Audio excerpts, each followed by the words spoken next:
All right, guys. So let's take a look at how you can install your Fat Channel extensions into the StudioLive console. So we're just going to open up the StudioLive Universal Control. Of course, we have the nice interface, and we can switch between the FET comp and the tube comp, or the equalizers, the vintage EQ, or the passive EQ. But we don't have the Fat Channel collection yet.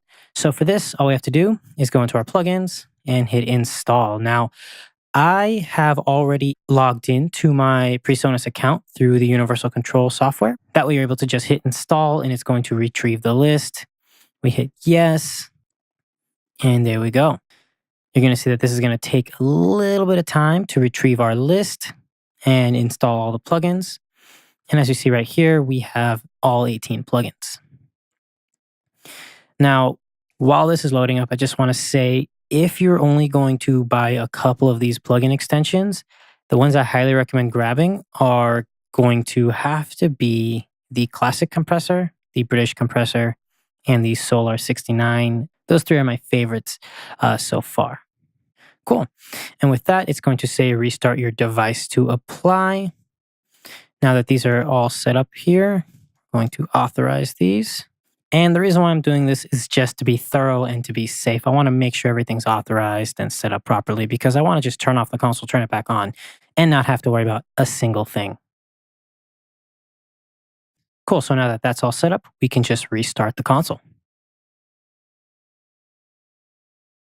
All right, so now you see the StudioLive consoles turned back on, and we can open it up. And now if we go through, let's say, the compressors, we should see, yep, all of our other compressors. Now you're going to see this is a pretty good collection of effects. We have everything from the normal LA2A 1176, but now we have a British comp, which is basically a SSL compressor. We have a Neve style compressor. We have a DBX style compressor. We have a Summit audio compressor. This is honestly like a better version of an LA2A, in my opinion.